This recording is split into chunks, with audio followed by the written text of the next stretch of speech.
Hey guys, it's Godbars here, the self-proclaimed hip-hop historian, and this is the 56th episode of my series where I grab a vinyl from my collection, talk about why I love it, what influence it had, and what its place is in the grand scheme of hip-hop. So this album has been a little difficult for me to place for multiple reasons, the first of which being the usual issue that's often brought up, where there's an amount of people that don't think the Miseducation of Lauryn Hill qualifies as a rap album. Personally, I still think it does, at least enough for me to talk about it, mainly due to Lauryn being an MC and an amazing one at that. But despite her solo debut gathering a bit more acclaim and commercial success, I opted to talk about the Fugees first, since that album primarily features Lauryn rapping, at least a lot more than this one does. Also, I tried not to do it too close to my video for the score, because as I've mentioned before, I don't want to do the same rapper twice in one group if I'm able to help it. However, I'm making exceptions for a few cases where the rappers in question have a classic solo album on top of a classic album they took part in with a duo, trio, or larger collective.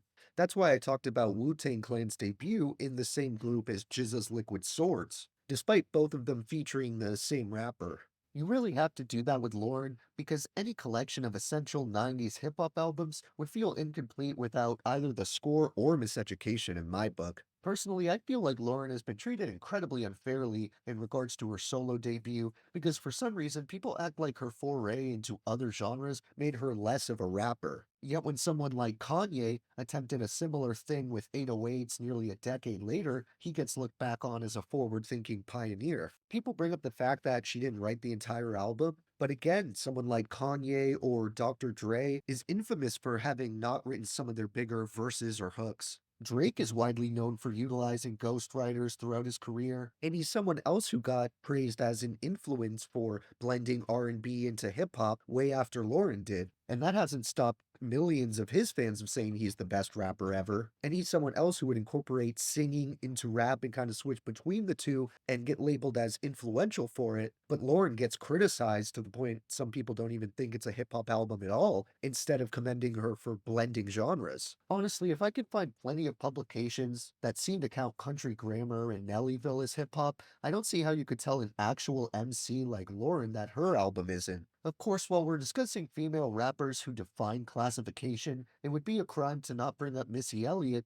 who only missed this group of classics because I already had them written prior to getting her debut. But make no mistake, Super Duper Fly is on the same level as any of these other LPs I've talked about, and her and Lauryn make entirely different music, while still both being more than proficient rappers and singers. I don't want it to come across like I'm lumping Lauryn and Missy together just because they're both successful female MCs, because outside of that, they really don't have much in common besides both being hip hop royalty. Regardless what genres you do or don't prescribe to this thing, it's pretty undeniable that it's a classic of the highest caliber. You also have to really look at the context behind this album, like how despite the rose-tinted glasses for old school hip hop, many fans and artists felt that the bulk of popular rap in the late 90s was misogynistic and or materialistic. Whether they thought that was acceptable or not for the genre is a different story. I don't think acts like Dead Prez or The Roots necessarily think that those topics don't have a place in hip hop, or even that they didn't enjoy the music. I really think it was more about providing an alternative,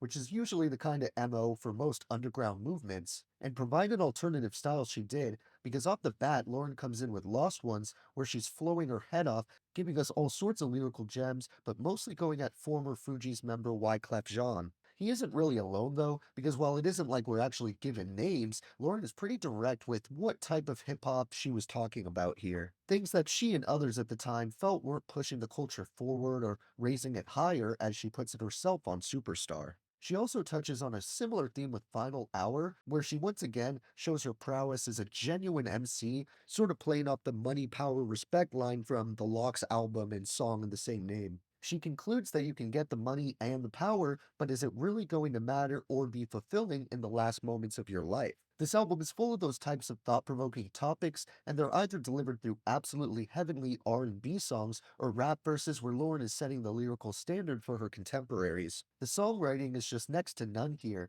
and the production is some of the best you could find in either 90s hip-hop or 90s R&B. To my knowledge, Lauryn herself did virtually all the production on here, and if that really is the case, it's absolutely insane. Every single track that's more based around her singing easily could be the leading single for the album, literally any moment moment on here that Lauryn isn't tearing the mic to shreds.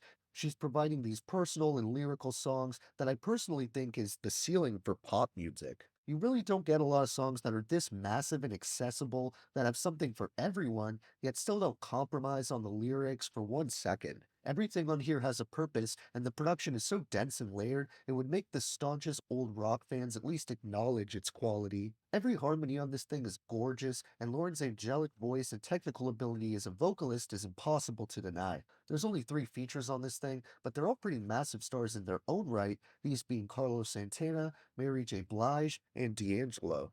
I think everyone knows this album is pretty much flawless, but I still wanted to pick some honorable mentions, like When It Hurts So Bad, I Used to Love Him, Forgive Them Father, Everything is Everything, Tell Him, and the title track. My personal 3 favorites would have to be X Factor, Doo Wop or That Thing, and Can't Take My Eyes Off You or I Love You Baby, which is a stellar reinterpretation of the Frankie Valli song of the same name. Thank you for watching my 56th video. Next time we're going to go back to the land of the palm trees to talk about another West Coast classic.